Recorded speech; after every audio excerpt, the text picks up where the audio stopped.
like to introduce Joanne Irwin.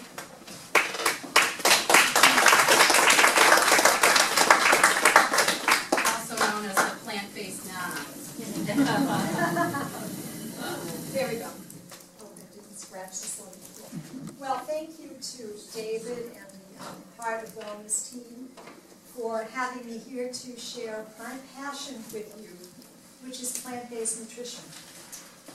Before we begin, is there anybody here who has a family member, loved one, friend, neighbor, who has heart disease that you know of? Just a few, not many. I thought more hands would have gone up.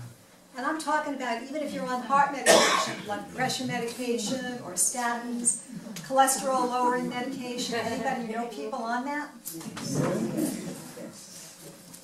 The standard American diet is fostering heart disease in our country. And as Dr. Caldwell Esselstyn of the famed Cleveland Clinic in his wonderful book, Prevent and Reverse Heart Disease, has said, heart disease is a paper tiger that need not exist. And it's what we are putting in our bodies that will determine whether we create a healthy heart environment or unhealthy. I want to share with you someone who came to my class about 4 years ago. I do classes here on Cape Cod and in Naples, Florida during the winter months. And I ask everyone who comes to class would they like to tell why they came. And this gal, Sue, sat in the back of the class and she didn't say anything. She chose to pass, which was fine. So she came up to me after class and she said, "Let me tell you my story." And after I heard it, I said to her, "When you're ready, I hope you share this, because people need to know that when you feed the heart the right foods, your heart can heal." And so she wrote this. My name is Sue Barry, and I'm a 63-year-old with coronary artery disease. May 2002 began my downward slide into doctoring in hospitals with my first heart attack and subsequent quadruple bypass surgery. I was told by my cardiologist that I should continue all that I was doing to maintain, but that probably would not have a very good quality of life, and to expect future issues. How many of you would like your doctor to tell you that after you've had a heart attack? Wait for more. I continued to exercise, walking, and eat as nutritiously as I knew how.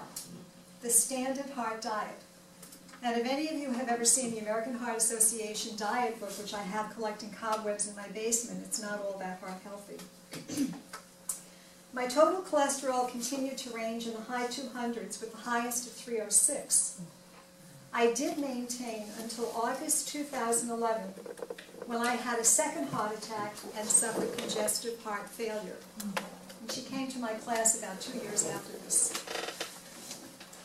As my ejection fraction remained very low, the heartbeat, my cardiologist recommended that I be ambulanced to the University of Pennsylvania for evaluation at their heart transplant unit.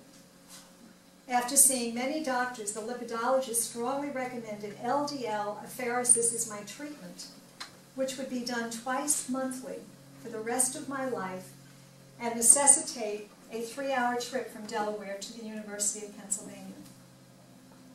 This was on September 28, 2011, when my cholesterol was 272 and my LDL was 214. Now this is after eating the American Heart Association diet. LDL apheresis is a form of apheresis resembling dialysis to eliminate the cholesterol-containing particle, the low-density lipoprotein LDL, from the bloodstream. So she would have to have that done twice a month totally.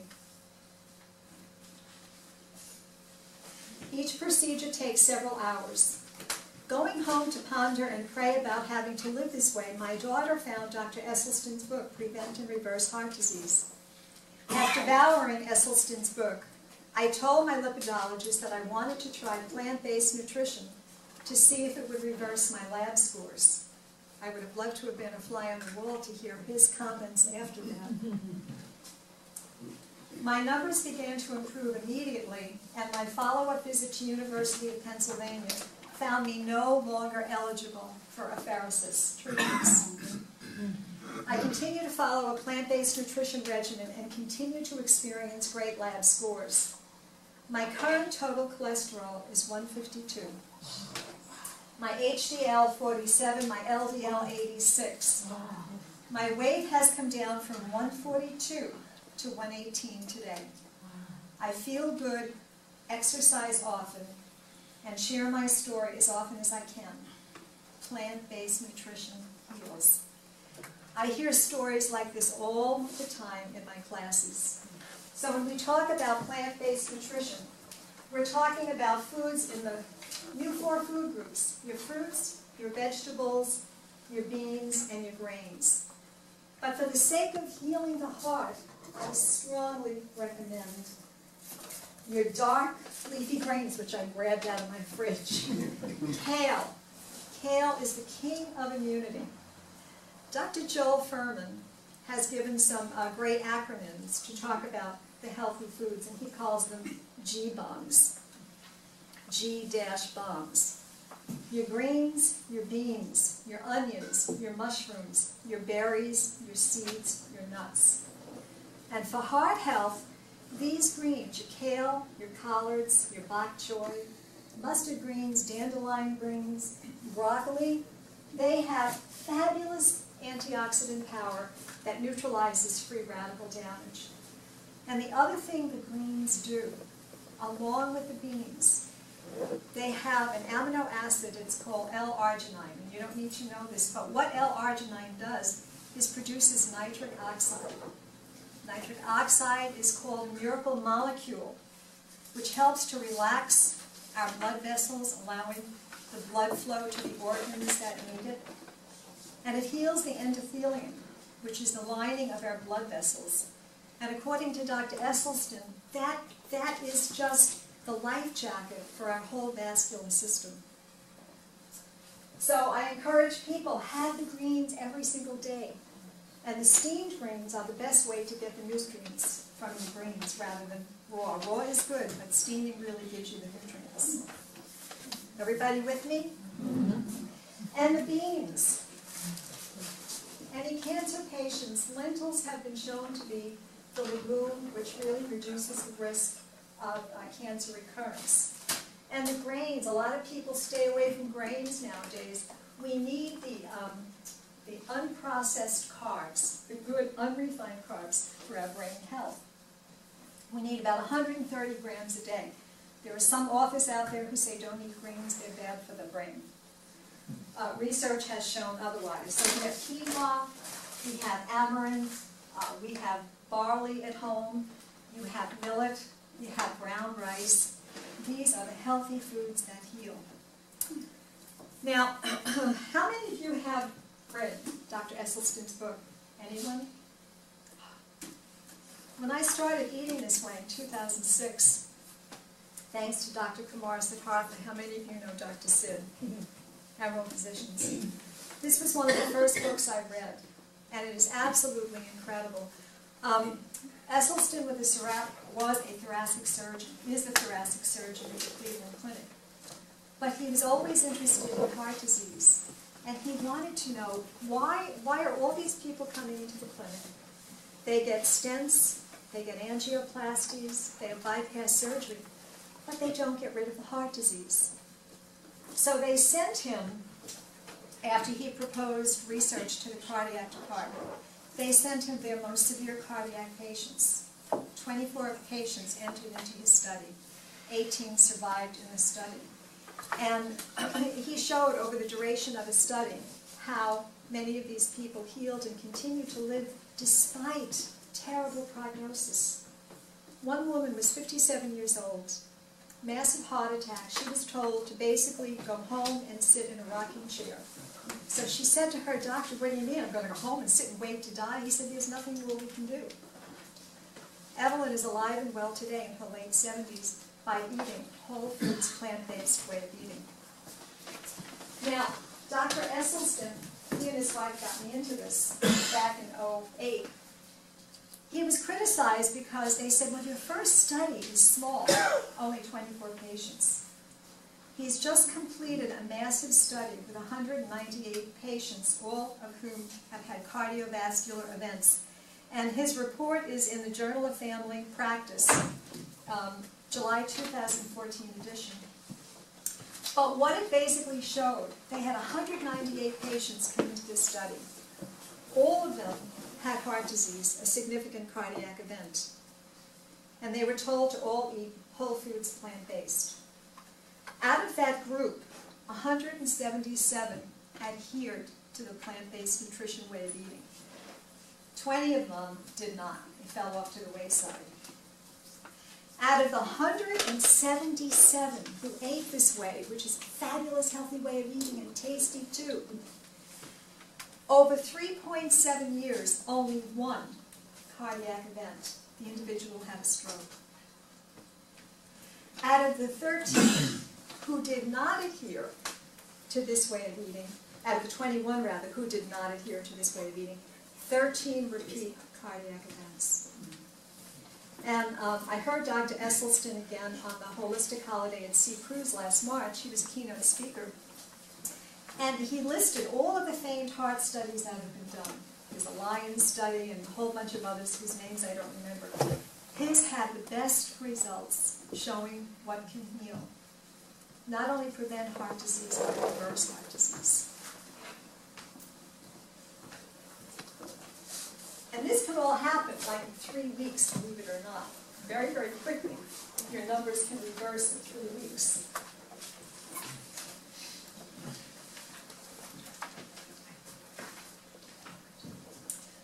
One more testimonial.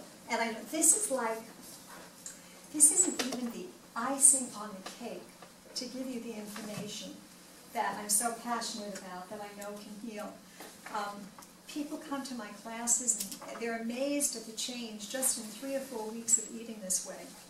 And one woman who is a breast cancer survivor, she had just finished her breast cancer treatment, and she'd been in a 5-week Kickstart program down in Florida. And I always ask people at the end, would you like to share if you noticed any change, any weight loss, any renewed energy? It's amazing what you feel.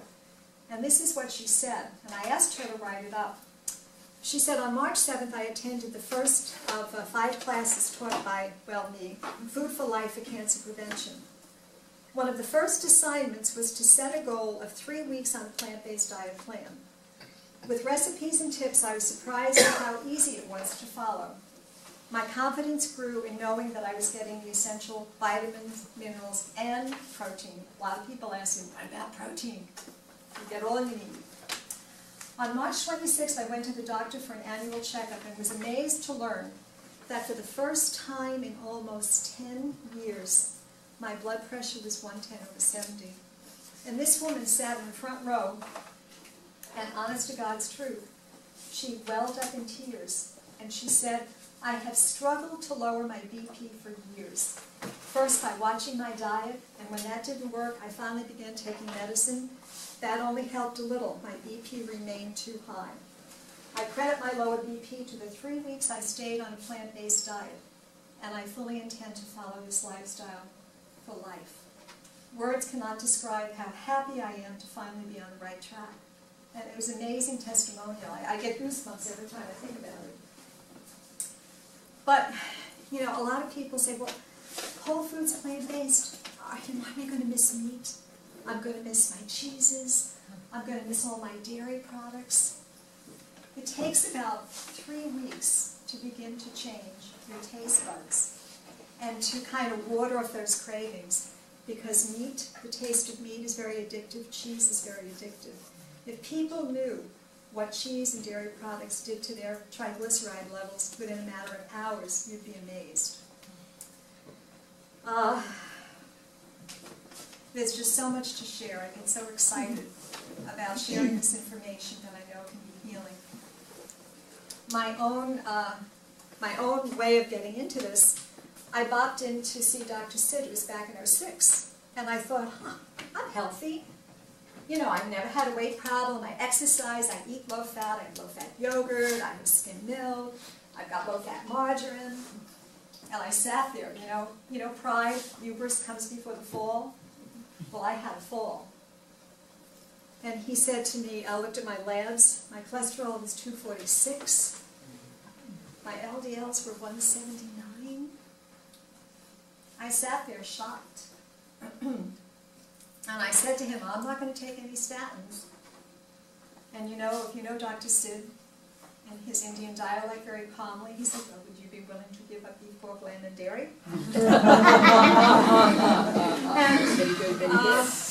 I said, sure.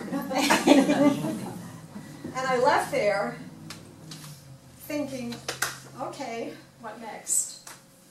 And I actually went to a bookstore. I tell people in class, I went to a bookstore, started reading about vegetarian and vegan recipes, and broke out in a cold sweat. And I went home, and of course my husband was like, here she goes again. She's on another bandwagon. And I've been on that bandwagon since 2006. And even though, I'm not a dietitian, I'm not an RD, I was an educator and a counselor and a social worker. However, always interested in nutrition. That was a theme going through my life. My son said to me years ago, he says, Mom, you're always sending us articles, would you do something? And little did I realize how doors would open. And Dr. Esselstyn and his wife got me into it. In 4 months, my cholesterol came down to 170-something. My LDLs came down to 69. And the thing that impressed me more than anything, I had progressive osteoarthritis in this wrist, which started in '03. I could not do this with my wrist. I would be in excruciating pain. And when I was doing social work, driving around a lot, from driving all day, my wrist would hurt. Falling asleep at night, if I slept on my arm, I'd wake up in pain. I thought, I'm not going to be able to garden. I'm not going to be able to pick up my grandbabies, So 4 months later, I had Dr. Sid come to my home to do a workshop. And I said to him, I said, I was chopping and cooking in the kitchen. My wrist didn't hurt. And he smiled. When your external inflammation leaves, that means your internal inflammation is waning. And when our internal inflammation wanes, we begin to heal the endothelium, which is the largest endocrine organ, the protector, the coating around our blood vessels, healing our heart. And I just want to close. Today would have been my dad's 106th birthday. He lived to be 93. And he was an anomaly. He was the oldest of 5 children. His father died of heart disease at 65, his mother at 71, one of his brothers at 54. He had twin brothers, both of whom lived to be in their 80s but died of heart disease. My father smoked from the time he was 13 years old. He was a colon cancer survivor. He wound up dying of bladder cancer. However, there are so many other factors, and I just want to mention this, which is so important. I love his book, Radical Remission. I mentioned it last time, by Dr. Kelly Turner. My father, even though he ate fairly healthy, always had greens, always had salad, always had fruit, would never have anything processed, he was a real purist, but he had his meat, he loved his cheeses, slithered his body in olive oil. I do not do oils. Oil is fat, 120 calories in 1 tablespoon, 9 grams of fat, not good. But my father, when you talk about gratitude, he would wake up every morning and his mantra was, thank you God, it's great to be alive. Being a colon cancer survivor, he would brag about the 3 S's in the morning. I had a great shower, I shaved, and I had a good you-know-what. And he had a zest for life. And he had a passion. He played violin since the age of 7. He played in symphony orchestras in his retirement. He loved people. He belonged to people. Our family, Italian family, everybody kind of stuck with aunts and uncles and cousins and whatever. My father would drag in the pharmacist. He'd become a friend. When you had the old photography stores where we used to get our film developed, he'd bring Harry down. He became a good friend. There are many other factors which play into health and healing. Nutrition is an important part of it. And in this country, we're going down a very dangerous path. People who come over from other countries known for their health and their wellness, the blue zones, longevity, Okinawa, Japan, Loma Linda, California, Sardinia, up place in Greece and a place in Costa Rica, those people ate a diet which created an inner terrain for healing. They come to this country and they meet McDonald's and they meet Burger King and they meet Taco Bell and all these other fast food processed places, and they begin to take on the Western diseases. So I hope this has given you a little bit of food for thought. There's many, many resources that you can find on the web for heart healing and healthy eating and plant-based foods. And we do have a group that meets monthly. I put a flyer in your packet, the Green Notch Group of Cape Cod. We need to support each other in eating this way and sharing recipes, because you can't do the journey alone. So I thank you for listening, and if you have any questions toward the end, Do it now. feel free to ask questions. You can do it now, Joanne. Oh, okay.